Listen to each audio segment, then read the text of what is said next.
La Sociedad Española de Radiodifusión presenta... Ser... ¡Viva la radio! Podcast. Siempre. ¿De qué habla Quique da Costa cuando no habla de cocina? Dependiendo con qué persona esté.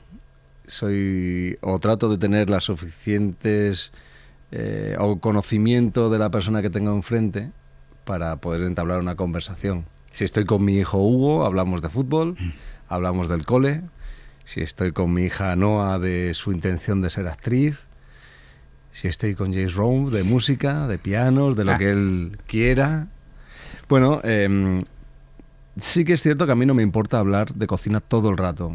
Tengo la suerte que es una disciplina, la cocina, más allá del propio oficio, que a todos nos gusta sentarnos a la mesa. Que todos hacemos un viaje, nos sentamos a comer en algún lugar. Es una manera muy bonita de transmitir también el fin de semana, el puente. He estado en tal lugar y he comido tal cosa. Transmite la cultura del pueblo detrás de esa mesa, ¿no?, donde te has sentado a comer. Por lo tanto, no rechazo nunca una conversación que tenga que ver con cocina, con personas del oficio o gente que simplemente se sienta a comer y disfruta de la mesa. Habla 1, 2, 3, 4, 5, 6. La cadena SER presenta... A ver, ¿qué onda el piano? ¿Está afinado? Sí, muy bien. A ver. En clave de Rhodes.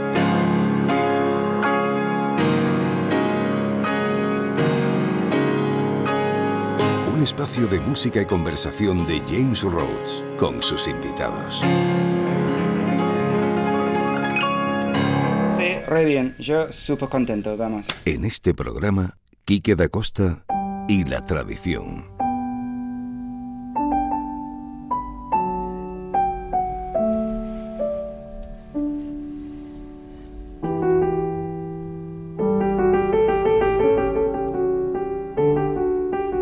Todos nacemos enmarcados en un contexto, ¿no? Familiar, cultural, temporal, económico. Algo que nos acompaña para toda la vida, aunque con el tiempo podamos reconducirlo. Y en este contexto hay lugares comunes, hay olores, sabores, voces, tradiciones. Cada uno tiene los suyos particulares. Y no todos son felices, ni todos son amargos. Ahora mismo en Navidad, más que nunca, reconectamos con ese contexto, ese recuerdo, esa tradición. Yo soy James Rhodes, y en este viaje las personas están siendo fundamentales. Hoy tengo a mi lado al gran chef Quique da Costa. Quique, ¿qué tal? ¿Cómo estás, James? Pues muy bien. Pero antes de empezar, por si hay alguien, que lo dudo mucho, que no te conoce, vamos a intentar resumir quién es Quique da Costa. Nacido en Cáceres en el año 72, Quique da Costa es uno de los chefs más reconocidos de nuestro país. Familia de los mejores chefs del mundo, con 3 estrellas Michelin. Empezó fregando platos en un restaurante italiano en la Marina de Denia, pueblo alicantino, donde ha desarrollado la mayoría de su talento. 3 estrellas Michelin y un premio nacional de gastronomía que se acumulan en su restaurante más conocido, Quique da Costa Restaurant. Una pasión desmedida hacia la cocina, hacia la gastronomía. Un sentido ético y moral de respeto a esta función.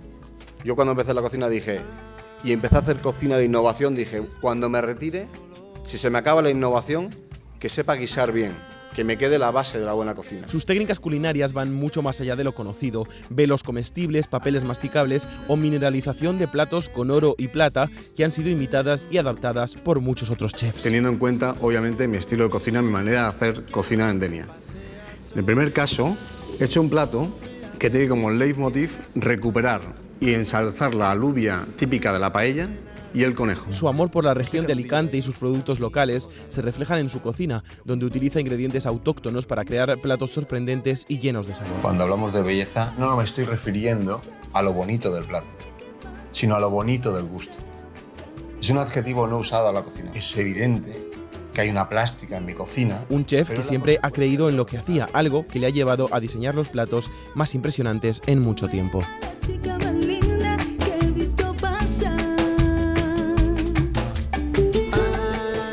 Qué lujo tenerte aquí. Yo he tenido la suerte enorme de comer en sus restaurantes y puedo decir que no solo es un chef sumamente talentoso, sino también un ser humano, un dulce de leche, generoso, hermoso, con mucha luz.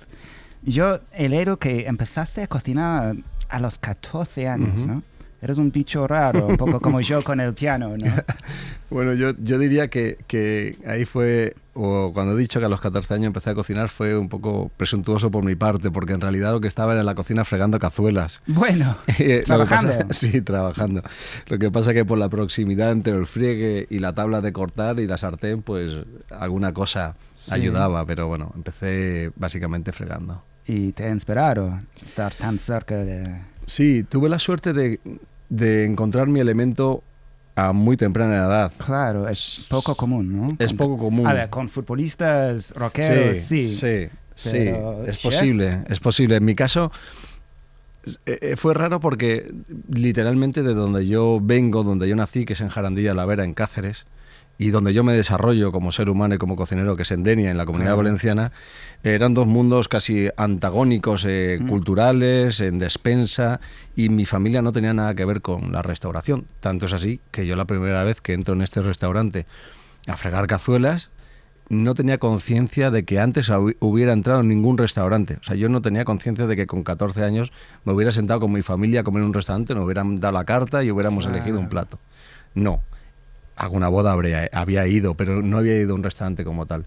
Por lo tanto, también entrar en un lugar no brillante de la cocina, de la restauración, que podía ser, pues como estamos diciendo, no la cocina, la sumellería o la sala, sino que entrar fregando cazuelas y de repente encontrar, no tanto que la cocina era mi elemento, sino que me quería ganar la vida teniendo un restaurante. Lo que pasa es que entendí rápido, por 3 libros que había en aquel restaurante, 3 libros, de 3 chefs franceses, que lo que sucedía en esos libros era digno de perseguir. Claro. Evidentemente, 3 días antes de yo coger un autobús en Jarandilla de la Vera e irme hasta Denia, si me hubieran dicho, mira, dime 5, tienes 10 opciones para decir que vas a ser de mayor. Claro. Seguro que no hubiera parecido lo de la cocina, porque nada tenía que ver. Lo más próximo que yo tenía a la cocina era que mi abuelo tenía huerto, mi padre pescaba allí en los ríos y veíamos que llegaban a casa, a la cocina de mi abuela, manjares mundanos que se transformaban de una manera, las viandas se transformaban de una manera de guiso para alimentar a la familia. Claro. Pero yo estaba muy lejos de esto. Yo veía a mi abuela limpiar una sardina o unas cuantas sardinas y decía, madre mía, eso no es para mí. Eso no es para mí. Claro, también era un niño con menos como de 14 cualquier años. adolescente. Pero pensabas en ese momento, en esos inicios, que llegarías a tener 7, ¿no? Tienes 7 estrellas Michelin y 6 restaurantes de calidad como altísima. No lo pensé. Primero no me lo podía imaginar porque no existía en mi corto decálogo culinario que existiera ni tan siquiera el reconocimiento mundial medido o auditado por una guía tan relevante como Michelin. Yo no sabía que eso existía, pese a que Michelin existe desde el 1900 en Francia y desde el 1910 en España. Pero evidentemente después esos libros me generan una conciencia, aquellos 3 libros de Michel Gerard, de Georges Blanc y de Paul Bocuse, me generan una conciencia no tanto hacia el reconocimiento, sino hacia el camino de cómo yo quería expresar el trabajo de la cocina. También es cierto, James, que sinceramente, antes de los 14 años no era un niño gourmet. ¿Ah, sí? No lo era. Era un niño que le gustaba los sabores más asociados a lo dulce, a la comida sencilla, a las patatas fritas, el espagueti con tomate. Bueno, no hay nada mal con la comida sencilla. Nada más, sí, es maravillosa, sí. Y sobre todo también porque vengo de una familia de corte muy sencillo, bastante humilde, donde no sobraba nada, tampoco nos faltaba de nada, pero donde no había apología al hedonismo gastronómico entendido como la propia alimentación. Pues mira, en cada programa elijo un tema central. He elegido la tradición. ¿Qué era algo de tradición en tu cocina? Sí, claro que sí. Soy hijo de la tradición. ¿Sí? Desde ella la he construido, como te comentaba, sin haber pasado por todos los guisos tradicionales, todas las formas tradicionales. ¿Qué que me sirvieron para tener la suficiente base para mirar a mi oficio y a mi disciplina desde una perspectiva vanguardista, yo no creo que se pueda hacer. Se puede hacer vanguardias, dependiendo en qué disciplina, sin tener conocimiento de la tradición. Yo creo que sí. ¿Pero qué significa para ti vanguardista? Pues estar por delante de tu tiempo. Bueno. O sea, romper con las reglas preestablecidas y estar por delante del tiempo en el que estás habitando. Eso pero hay un matrimonio, ¿no?, entre vanguardista en cocina, seguro. Y tradición. En no solo en cocina, en todo. Sí. Tienes que tener las raíces bastante como cimiento. Sí. ¿Tú crees que puede haber un pintor que sea capaz de pintar vanguardia sin saber pintar? Hombre, claro, un músico o lo que sea, ¿no? Pero ¿cómo te ha marcado a ti ese contexto en el que naciste? Esta familia humilde, un pequeño pueblo, y como familia cultural, económico. Pues es central. Pese a que yo me fui muy temprano de casa, a los 14 años me fui de Extremadura. Es muy joven. Muy joven, ¿Pero sí. por qué? Tengo un hijo con 14 años recién cumplido. ¿Te imaginas? Y le miro... ¿Te imaginas él cogiendo el autobús como hasta luego, Mari Carmen? No. No me imagino, hubiera pinchado todas las ruedas de ese autobús yo Pero seguro. te han echado de casa porque eres un adolescente insoportable. No, qué va. Fue algo que pedí permiso. Y la verdad es que me fui a echar un verano nada más. Y luego ya nunca volví. De hecho, bueno, más bien mi familia fue viniendo a Denia, mi madre, mi tía. Bueno, deben estar tan orgullosos de ti, ¿no? Sí, bueno, yo de ellos también. Bueno. Porque me apoyaron en todo lo que tenía que ver con esta manera de entender, mi particular manera de entender el oficio, que es con una gran dedicación, con una gran...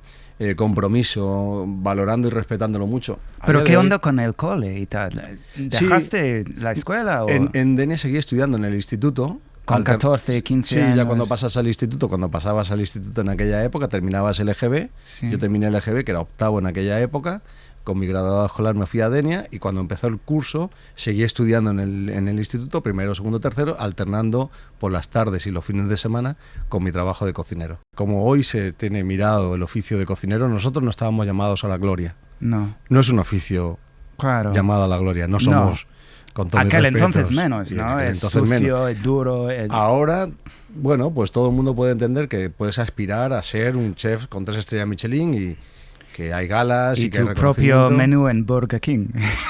No me callo. Sí, bueno, también son las consecuencias, ¿no? de todo ese reconocimiento social, ¿no? Que yo creo que, bueno, podemos estar de acuerdo o no.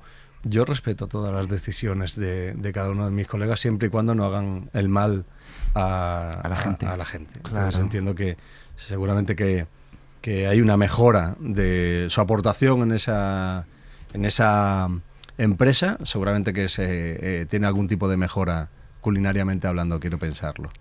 Culinariamente, qué palabra tan bonita, ¿no? Mira, volvemos un poquito al tema de la vanguardia. Sí. Es que tú ahora mismo estás en la vanguardia de la cocina, sí o sí. Tu cocina es innovadora, es arriesgada. ¿Por qué elegiste este camino y no otro más tradicional? Es que tú leyendo libros de chefs franceses, no hay nada más tradicional que un chef francés. ¿Por qué elegiste este camino? Porque soy así. Porque no entiendo... ¿En todos? Al menos en la cocina. Yo no entiendo la réplica continuada en el tiempo del mismo trabajo forever, hasta incluso en una nueva creación mía. Yo entiendo la cocina desde la evolución, que es la natural. O sea, la propia tradición es la suma de pequeñas innovaciones que se han ido haciendo, lo que pasa que muchas veces no voluntarias, ¿no? Se puede innovar pasando de una cazuela de barro a una cazuela de hierro, y ya estás innovando en la metodología de trabajo, del carbón al gas, del gas a la inducción, de tantas evoluciones que puede haber. Yo entiendo la cocina como un lenguaje personal con el que me expreso. Y siempre he buscado un siguiente paso. Siempre no he dudado, pero he puesto en entredicho los procesos tradicionales no analizados. O sea, ¿por qué he hecho sal antes a la carne y no después? ¿Por qué hoy la croqueta me queda líquida y mañana me queda dura? ¿Qué hay detrás de esa harina que hace que hoy sea, con los mismos porcentajes, con los mismos pesos, me quede bien y me quede mal? ¿Por qué hoy me queda el crujiente no tan blando? Porque tengo una humedad ambiental. Yo lo he puesto en cuestión todo. me lo he cuestionado todo. Seguramente es una de las primeras... Pero desde joven eres sí, así. desde joven, porque tal vez ese es...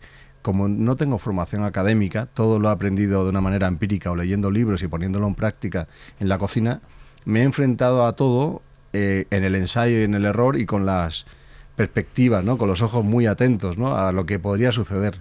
Hay veces que pongo como anécdota que lo primero que quise gelificar en mi vida, la primera gelatina que quise hacer, fruto del cero conocimiento, fue una gelatina de aceite de oliva. ¿En serio? O sea, gelificar aceite de oliva es imposible. Naciste ser chef. Pues, claro, ¿no? Parece. O por lo menos nací para chocarme contra la pared de la innovación y buscar nuevos caminos. Menos mal. Sí, seguramente ese menos mal es el que nos ha hecho no solamente tener un Quique da Costa cocinero de innovación, sino lo que también ha hecho que la cocina española sea una de las grandes cocinas en el mundo en este tiempo, porque nos hemos diferenciado. Esto no es territorio evidentemente exclusivo mío, hay grandes líderes, Juan Mari y Pedro en la cocina vasca, que iniciaron con Ferran, con Santi Santamaría, con Carmen, luego Joan Roca, Andoni, yo, Seriarola, una serie de cocineros que ya otros maravillosos, ¿no? Que siguen un poquito más jóvenes que nosotros, mirando hacia la cocina con un sentimiento de pertenencia hacia lo propio, o sea, emancipándonos de la madre, que era la cocina francesa, haciendo cocina en nuestro territorio. Tú recuerdas, ¿no? Comiste hace más o menos un año en un restaurante que le acaban de dar 3 estrellas Michelin. Sí, Casa Marcial. Casa Marcial. Es una pasada. ¿Cómo se come en ese sitio? Estaba en nuestra luna de miel, yo y Mica, y hemos ido porque tú me dijiste, oye, tienes que ir sí o sí a este sitio. Y hemos comido, pero... Increíble. ¿Cómo interpreta ese cocinero con su hermana en la cocina y su pero otra hermana? Pero sin pretensión, sin sentir que estoy fuera como pulpo en garaje, que no entiendo nada, ¿sabes? Que es que me han dicho que la primera cosa que te enseñan en las escuelas culinarias es cómo hacer un omelette, una tortilla francesa, ¿no? Y si te pregunto ahora sin pensar, ¿cómo harías una tortilla francesa pero a tu estilo vanguardista? ¿Qué dirías? Bueno, ¿qué añadirías? A lo mejor te diría, yo siempre que hago tradición en Quique da Costa Restaurante pienso cuál es el valor añadido que le puedo dar a esa tradición. Claro, porque si no, no la hago. Claro, no vale Hay la restaurantes pena. maravillosos que no, hagan esos omelette. son gilipollas haciendo cosas solo por hacer. Claro, cosas, puedes ¿no? quedar un poco como, bueno, como un circense, ¿no? Intentando hacer el triple salto mortal sobre lo mismo. Yo, por ejemplo, hacemos, y ahora vuelvo a la tortilla, los salazones son muy típicos de mi zona. Son maravillosos en la tradición. Y cuando empezamos a hacerlos hace unos 10 años, estábamos haciéndolos, refinándolos, punto de sal, curación, tal. Y dije, vale, lo que estoy haciendo es perfeccionar la receta bajo mi criterio, pero no le estoy aportando ningún valor añadido o disruptivo. Dale. Entonces lo que pensé es, vamos a hacer salazones sin sal, ¿no? Y a partir de aquí se genera un detonante de búsqueda tecnológico, de innovación. ¿Cómo eres capaz de conservar un alimento que debería ir con sal, sin sal, y siendo un salazón? Pues entonces, en el caso de una omelette diría, ¿vamos a hacer omelette sin huevos? Eso no es un omelette, tío. Bueno, tampoco será un salazón si no hay sal. Bueno, es un punto de partida. Es un punto de partida. Dale. Bueno, ole tú, eso es una respuesta muy Quique da Costa, te lo juro. Estamos en plenas Navidades, un momento en el que la mayoría nos juntamos con nuestros familiares en torno a una mesa, ¿no? ¿Por qué crees que es tan importante lo que comemos en estas fechas? ¿Por qué estás centrado en la comida, no? Porque nos representa. ¿Cómo? Si no tienes, lo que pones en la mesa te representa. Si estás en Jarandilla, lo que pones en la mesa no son gambas ni caviar. No, nomás será un cabrito, unas verduras, un estofado. Y en Galicia sería percebes, pulpo. Claro. Cada comunidad tiene su... Claro. Sus tradiciones, sus platos. La Navidad sí que nos trae, mira, de una manera tan preclara, nos aproxima mucho a las tradiciones. O sea, las Navidades, por mucho que María Carey las quiera reinventar cada Navidad, siempre nos traen a los mismos villancicos, a los mismos guisos, a traernos a la mesa. Seguramente nos sentamos en la mesa de nuestra abuela, nuestra madre, si la tenemos, y quiere de alguna manera...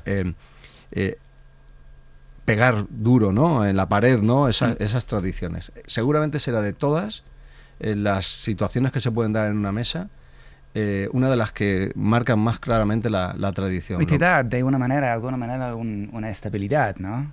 Cada año tiene la misma... Las 2 primeras copas sí, luego ya a lo mejor la mesa se estabiliza con el cuñado. A ver, el tema cuñado, no sé, pero ¿qué te gusta comer o cenar en estas fechas? ¿Eres como tradicional o tu familia en cada... como Navidad de tus peques están, ay papá, en serio, otro omelette sin huevos?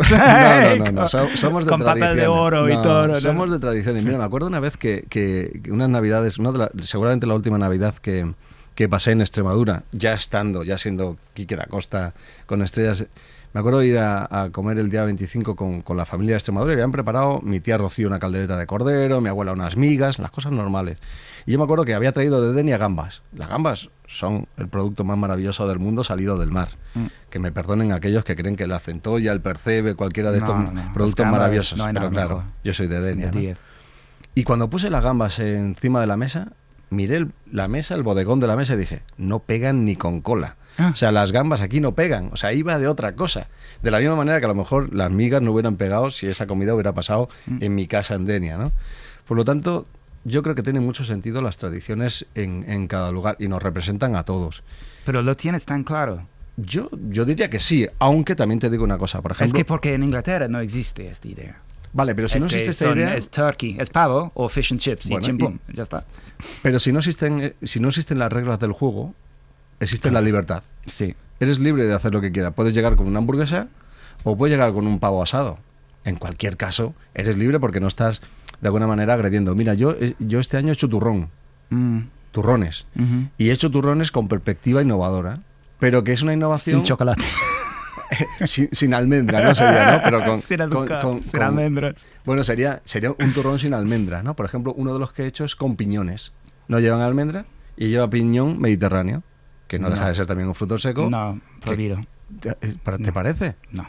Pero no es tan vanguardista, simplemente he sustituido... Bueno, no es tan vanguardista según lo mires. Tú imagínate que el cocido madrileño, en vez de ponerle garbanzo, le pones... sin huevos, no, eso, y bueno. No seas tan cerrado. En la mesa hay que tener un poco de apertura mental. A ver, ¿y dónde está tu dignidad, tío? Desde hace algunos años se ha puesto muy de moda comer o cenar platos ya precocinados, ¿no? O incluso peor, 95 segundos en el microondas, ¿no? Es que o es 30 minutos en el horno o 1 minuto en el microondas. ¿Te parece un sacrilegio? Es que no quiero ser dogmático con la perspectiva del gran chef que viene a decir que toda la comida que llega en un globo, ¿no? En una moto, es un desastre. Porque a lo mejor es el mismo ceviche que podías comer en el restaurante, lo único que ahora se han generado una nueva herramienta que te lo aproxima a casa. Yo soy de los que pienso que si te lo puedes cocinar tú en casa, mejor. En la acción de cocinar, de cómo lo cocinas, mejor. Pero también entiendo a aquellas personas que, por un lado, o no tienen tiempo, o no saben hacerlo, pero al mismo tiempo quieren comer bien y quieren estar en casa. Mira, en la Comunidad Valenciana pasa una cosa. Los domingos la gente va al restaurante y se llevan la paella. Sí. Sería como el comienzo del delivery, ¿no? Claro. O sea, la paella te la traes de un restaurante y en vez de ir en una moto viene alguien y te la trae o mandas al nieto que te la traiga a casa. Qué bueno. Y eso es delivery, al fin y al cabo, ¿no? Sí, sí. Yo creo que hay que ser abierto. Lo que hay que un hacer... delivery muy pijo. Pero bueno, muy rústico en el fondo. Me supa a punto muy tradicional. ¿Te imaginas? Cada lunes. Hay que elegir lo mejor posible. La opción, a mi modo de ver, yo diría, ¿dónde compras el producto? ¿Quién te lo trae? Sé cuidadoso en todo lo que haces, en toda la cadena. Porque la actitud gastronómica no necesariamente es depositaria de los restaurantes con estrella Michelin.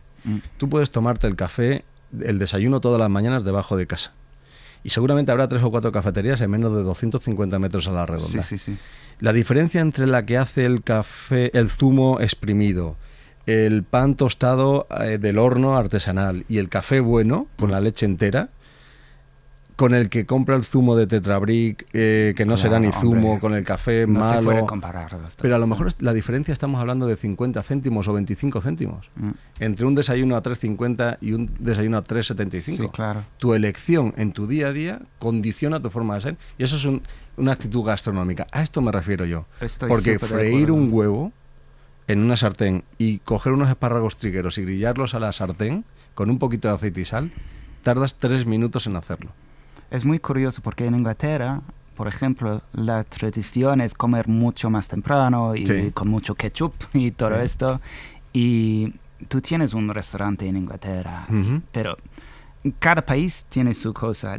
¿Te gustaría tener muchos restaurantes por todo el mundo? ¿Y tienes alguna cultura gastronómica que te gusta casi tanto o más que la española o no? Sí, es que hay Francés, cultura o gastronómica. Mira, la cocina japonés, francesa, por japonés me encanta, la peruana me encanta, También. Italia, comería pasta. Con todas estas cocinas me quedaría seguro. Y luego, mira, tú hacías alusión a mi restaurante de Londres. Yo no soy un cocinero que piense que tengo que tener restaurantes en todas las ciudades del mundo, pero si quisiera tener uno, me gustaría que fuera el que he abierto en Londres. ¿Ah, sí? ¿Por qué? Porque este restaurante habla de paellas Y hechas no a leña. existe paellas auténticas en toda Inglaterra Exacto. hasta que llegaste Ni vos. casi en el mundo. A lo mejor en Estados Unidos José Andrés ya ha avanzado bastante el camino, tiene en Las Vegas, tiene en Washington, en Nueva York y las está ¿Pero qué haciendo. dicen la gente cuando llegan y pide una paella? No sabes y lo para que es. ellos es como, eso no es una paella. Claro. Una paella es lo que compro para meter en el microondas Sí. de Y lo del que comes supermercado. muchas veces hasta incluso en la Comunidad Valenciana. ¿Ah, sí? Claro, porque es que somos un país que a nuestras tradiciones las agredimos en el punto de origen. Quiero decir, yo veo en ciudades de nuestra comunidad, ya no me voy a salir de la Comunidad Valenciana, en el mismo plaza del Ayuntamiento de Valencia, y ayer entrando en la estación de Joaquín Sorolla del AVE, paella valenciana, un cartel de paella valenciana en un restaurante que no se parecía nada a lo que es una paella valenciana Como propiamente hecha, tiene porque chorizo, tiene... gambas, carabineros, mejillones, limón Pero por eso encima. es un delito.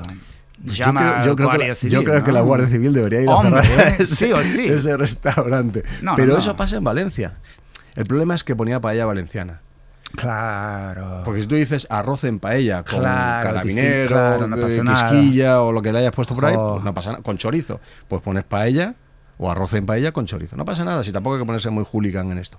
Pero hombre, si la merluza en salsa verde no lleva chorizo, no digamos que la merluza en salsa verde de San Sebastián le ponemos 4 Hay rodajas de límites, chorizo. hay un límites. línea rojo, ¿no? Por eso digo que este restaurante que tengo en Londres me gustaría abrirlo, porque sería una manera de tutelar. Claro, Un cocinero que hace innovación, que hace claro. vanguardia, tutelar la tradición en el mundo. Mi Es tradición. muy lindo, tío. Estás mejorando el mundo de Inglaterra con el tema de comida, que es muy importante. Pues me cuesta mucho, ¿eh? Y ¿sabes qué pasa? Que al mismo tiempo, una persona de Londres o de cualquier pueblo del Reino Unido veranea en Benidorm.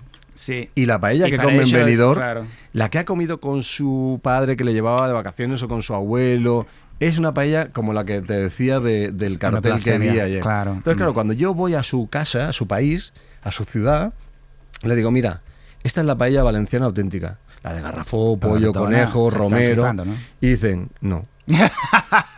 No, es que yo llevo desde que soy niño veraneando en la Costa Blanca. Yo sé perfectamente Y qué sé es una perfectamente paella, lo que sí. es una... Y eso no lo es. Y primero ponle más marisco por arriba y segundo ponle más arroz, que son bien gorditas. No sabes que nosotros las hacemos así finitas, ¿no? Claro. Bueno. Pero mira, hay una cosa que es un ejercicio de responsabilidad. Por ejemplo, esto que decía de ponle mucho marisco por encima. Yo creo que la elección, otra vez el consumidor, todos, tú y yo somos consumidores, la elección de un plato es algo serio. Porque si tú esperas que una ración de paella cueste 20 euros y esté llena de gambas, de mejillones, de carabineros, estoy hablando de productos que me vienen así rápidamente a la cabeza, por encima, y una cantidad de arroz de 3 dedos, yo lo primero que pienso es que por 20 euros ha habido alguien explotado en alta mar. Claro. Porque un kilo de gambas en Denia vale el día que menos 120 euros el kilo y vienen 20 gambas. Claro. Si yo veo 3 gambas puestas encima de una paella, ya es el coste de materia prima. Si encima pones mucho, estoy pensando que hay alguien en Mauritania explotado en alta mar, al que no va a tener seguramente ni un control sanitario de los productos y seguramente una explotación laboral a todas luces más digna de otras épocas que... Por lo tanto, la elección de un plato condiciona mucho nuestra calidad de vida y la del mundo en general. En cada programa, Quique, les pido a mis invitados que me permitan unos minutos para tocar una pieza. Venga. Como estoy hablando con un chef, el chef, digamos, quería elegir una pieza muy específica. Hay ciertos países y compositores que tienen un cierto sabor en su música. Y esta pieza, se puede decir que en unos 3 compases, que es de Argentina. Un compositor increíble llamado Ginastera. Y suena a Argentina, a choripán, a la nostalgia del tango, al obelisco, un asado con chimichurri. Se llama esta pieza Danza de la Moza Donosa.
Qué acorde tan bonito al final, ¿no?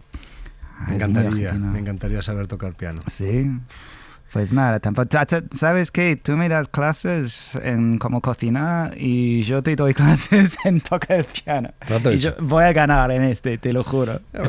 Bueno, voy a salir adelante. Ojalá supiera. Es tremendo. ¿Qué sientes al alimentar a la gente? Es algo muy primitivo, ¿no? Desde año cero. Y tú eres la cabeza que piensa todo lo que luego la gente come. Te sientes como de una forma, no sé, de una madre, ¿no? Con sus peques. Tiene mucho de nutrir, tiene mucho de básico, de primario.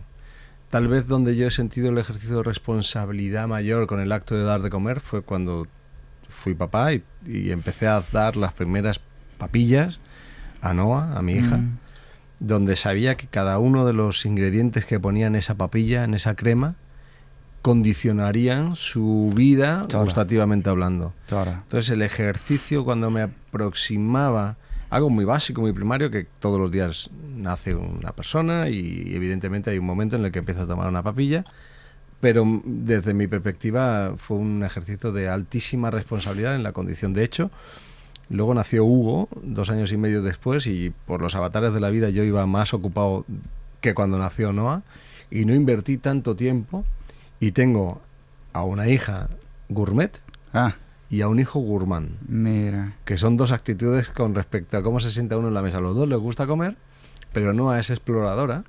No le importa, de alguna manera, aproximarse a un nuevo ingrediente. Pero tu hijo favorita, sí.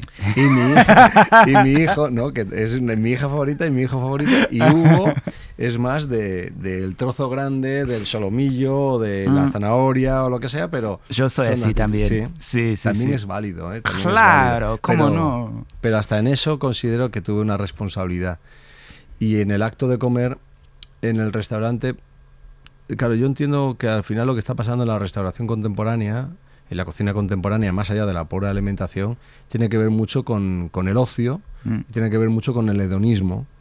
Y las personas que se aproximan a la cocina mía vienen con una apertura mental hacia una experiencia que seguramente esperan de mí pues algo más allá que simplemente el mero acto de nutrirse y del mero acto de que esté bueno o delicioso o rico la comida que planteamos. Pero vinculado con ¿crees que la alta cocina es elitista?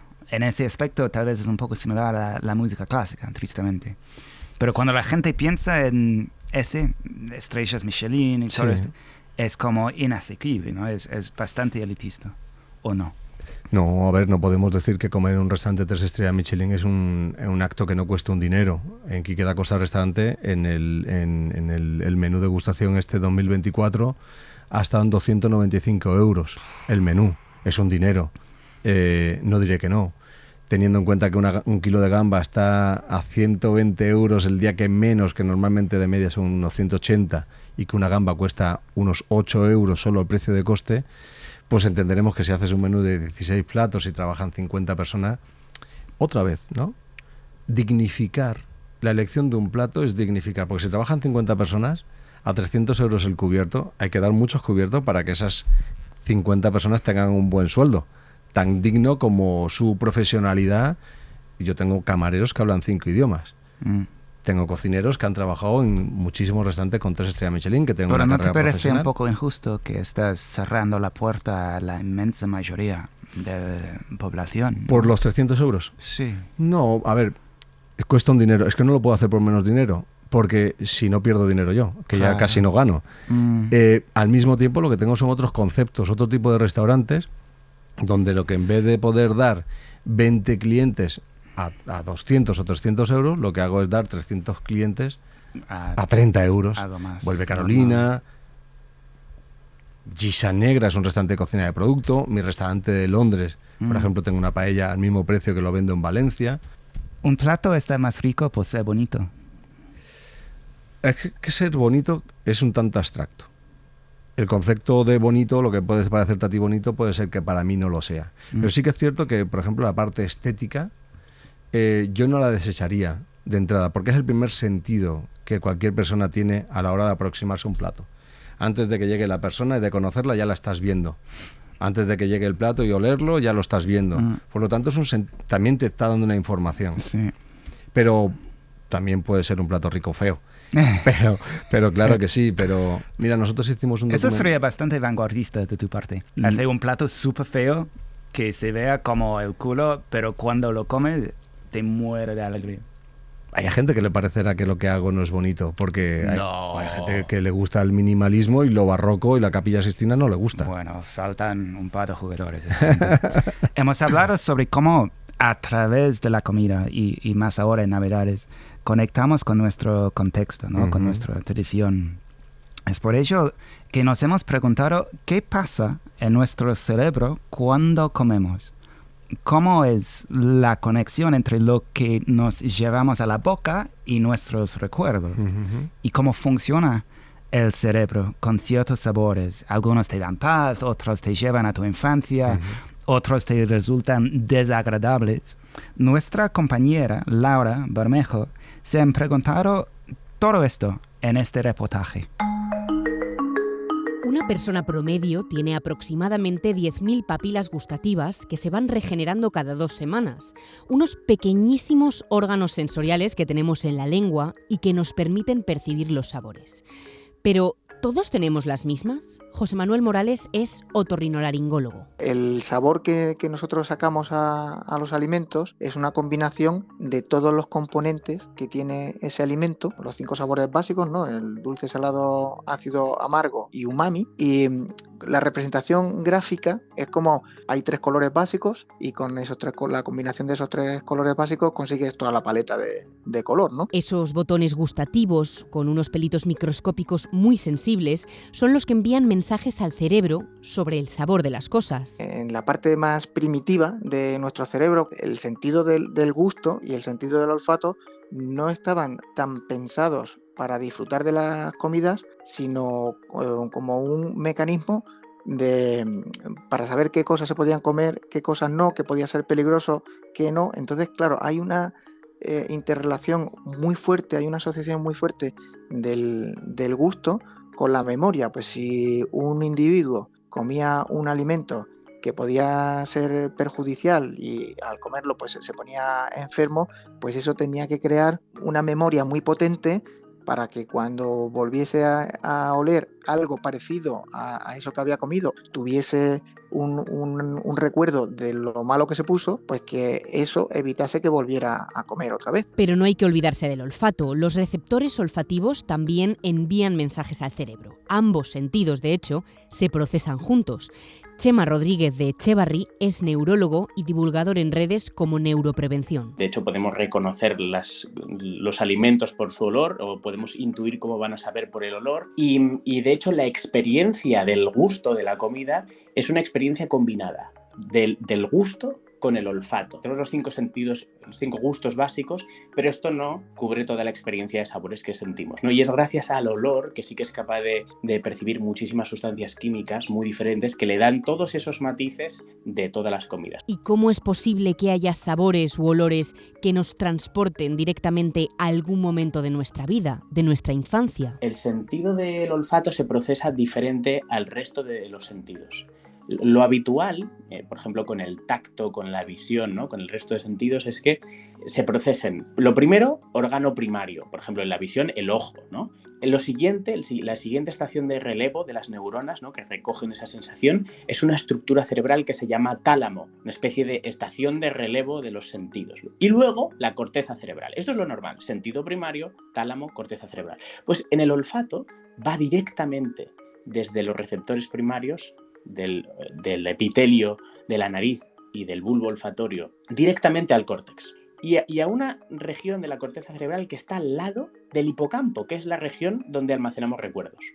Por lo tanto, esta particularidad neuroanatómica seguramente explique por qué esta relación tan intensa que tienen los olores con los recuerdos, ¿no? Y como todo, cuanto más ejercitamos un sentido, más lo potenciamos. Un violinista, un pianista, tiene más tejido de la corteza cerebral dedicadas a las manos. Los movimientos que hace un pianista o un violinista no son como el de una persona normal y corriente, ¿no? Entendemos que van más allá y es una persona que está muy entrenada en cierto tipo de movimientos y tiene una coordinación motora que supera el promedio. Bueno, pues en este caso, ya sea con el olfato o con el gusto, también sucede que el cerebro dedica más recursos neuronales a procesar estas sensaciones, ¿no? Cuanto más entrenamiento y cuanto más años haya pasado entrenando esa función, ¿no? E intentando desarrollar y ganar sensibilidad, pues más tipos de neuronas y más neuronas tendrá dedicadas a esta función. De manera que le da más riqueza de procesado al tener más tejido cerebral dedicado a eso. Así que el cerebro de un pianista y el de un chef, por lo que parece, funcionan de forma similar.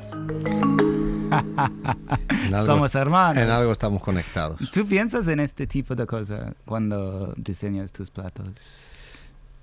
Pero aun pensándolas, cada una de las personas que se sientan en mi mesa, pues captan más o menos cosas. No son todos de mi pueblo, algunos vienen de lugares donde nunca se han sentado a comer mis tradiciones.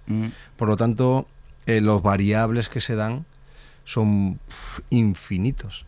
Yo quiero una breve pausa para una pieza muy tradicional de Navidades. Es que todos vais a conocer esta pieza, seguro. Son 2 minutos de alegría total. Es una pieza por Tchaikovsky de El Cascanueces.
Feliz Navidad.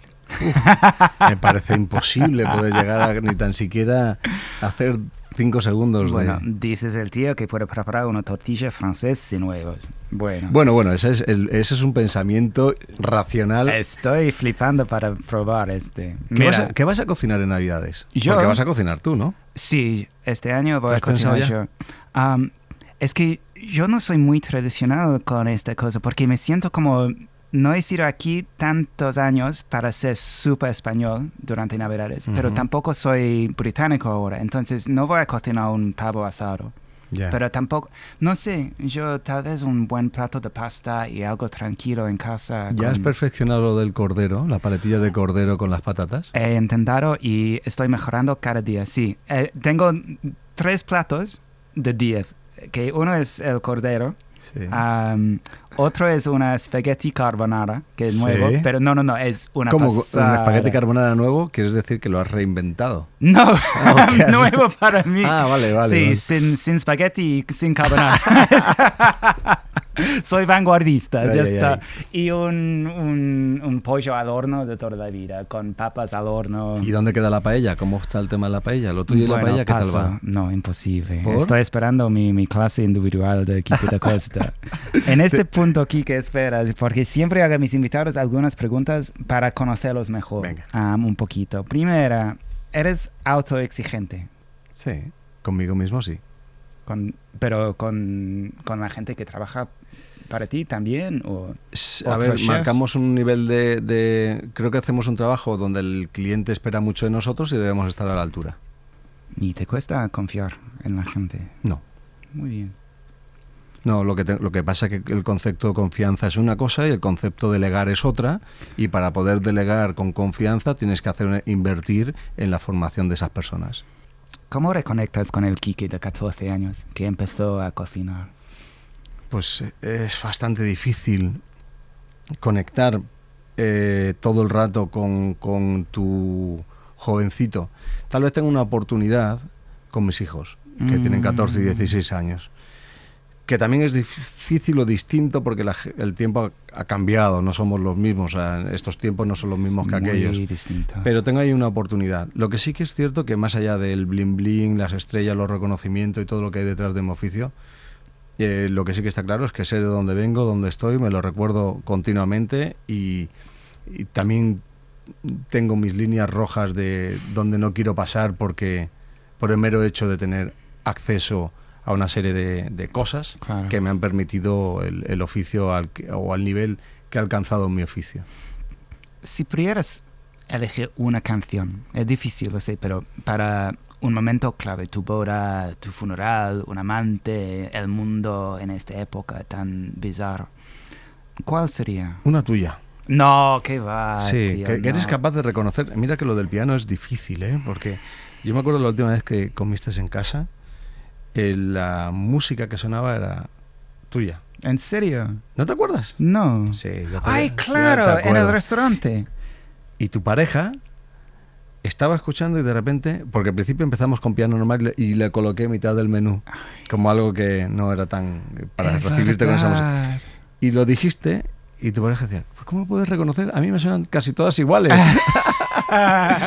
Bueno, yo estoy muy próximo también al flamenco y tal vez por ahí el flamenco, que tiene mucho quejío y mucho de dolor y demás, si era algo tan triste y dramático. Pues una mejor... canción flamenco, por ejemplo. Sí, pero bueno, yo sabes que mi banda sonora, siempre digo que la banda sonora, pasa que no sería para mi funeral, pero la banda sonora en mi vida ha sido Alejandro Sanz, íntimo amigo, que me lo quiere un montón y cualquiera de él me valdría para acompañarme el resto de mi vida. ¿Hay una canción favorita de él?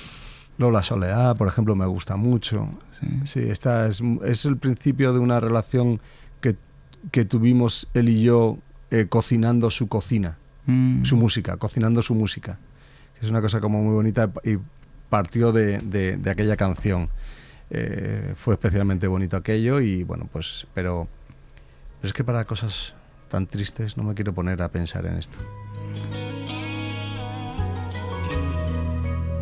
Mi soledad y yo está sonando ahora.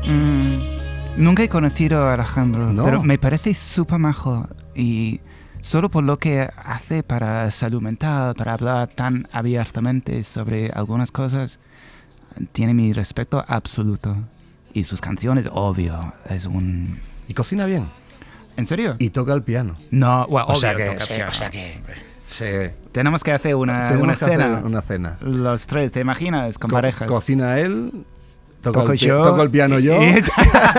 Y yo como y chimpo, ya está. Alejandro es maravilloso. Para terminar, quiero preguntarte una cosa última.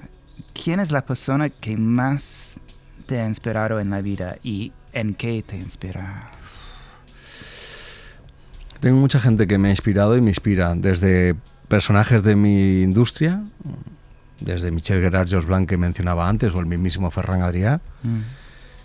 Hay personas en el mundo del deporte que te inspiran y los grandes inspiradores de la historia. Evidentemente en la fortaleza y en la perseverancia, sin ningún lugar a duda, mi madre. Y podría decir que Andrea, mi pareja, es una de las personas que más me inspiran en este tiempo por su capacidad de trabajo, su capacidad de contextualizar las circunstancias de la vida que vivimos. Y me inspira mi relación con mis hijos. Me dan mucha luz, mucha energía, me mantienen muy alerta con los retos que nos toca por vivir juntos y luego ellos solos. Así que hay mucha gente que me inspira. Qué lindo, qué bonito. Tú estabas en mi boda con Andrea. La cantidad de gente que me han escrito después. ¿Quién era esta mujer con Quique? Era como tanta luz y mucha. tanta belleza. Bueno, qué suerte tienes, en todos los sentidos. No te puedes quejar, amigo. Y qué suerte tenemos tenerte en este país tan maravilloso. Sí. Quique da Costa, muchísimas gracias James Rowe, por venir a compartir conmigo este ratito.